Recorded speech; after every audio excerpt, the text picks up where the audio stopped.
US Food Safety Administration bans Meghan's jam as gold-winning maker exposes mould on top of the jar.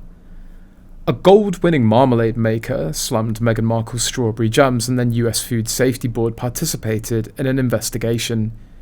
The marmalade maker, named Lucy Deeds, wrote on Daily Mail, "Gosh, Meghan, you and I have so much in common. We even use the same hexagonal jam jars for our, what some people call, preserves." Not us though, because we don't like that word.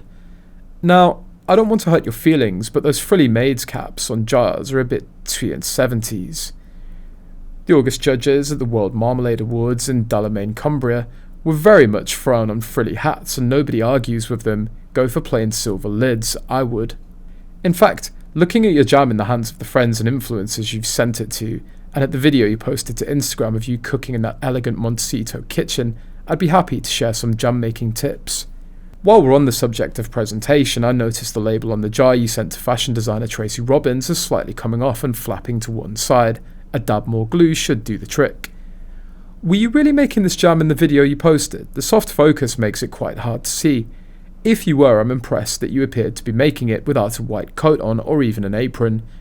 I find that strawberry jam gets everywhere, but maybe you were just bottling it up in the video. Then I expect you put the jars into a low oven for 5 minutes.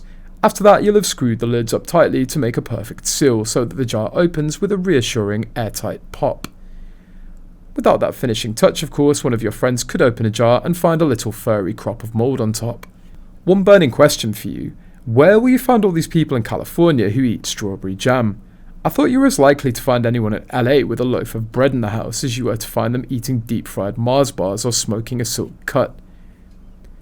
Another thing about hygiene, I can imagine that since you're selling your jam, the local district health officer will have to come around to check your kitchen. I believe Montecito's in the Californian county of Santa Barbara. Did you hide your dogs like I did? One thing they would have wanted to see was what you wear on your head when you're cooking. If anyone ever found a hair in a jar of my marmalade, I'd have to leave the country. Yesterday, according to Paula M on X, Meghan didn't get FDA approved before selling the jam. You know you have serious issues when the US Food and Drug Administration doesn't approve your products. Is it safe to eat Meghan Markle's jam? California has a lot of regulations for selling homemade products. Paula claimed that the Food Safety Department has banned Meghan's jam due to safety concerns. There's no operational website, no proof of product supply lines, no list of ingredients. Is this a one-product launch? Who makes the jam? Is this going to be sold on Amazon or in Target or other massive chains? Who's paying for that kind of shelf space or the factories to scale this large? Launching a consumer goods subject to FDA regulations isn't done by black magic, so Doria won't be of use. To Die For Daily's Kinsey Schofield has been left far from impressed. Telling Daily Express US, "I think the idea of a big DIY jam launch with peeling labels is thoroughly disappointing."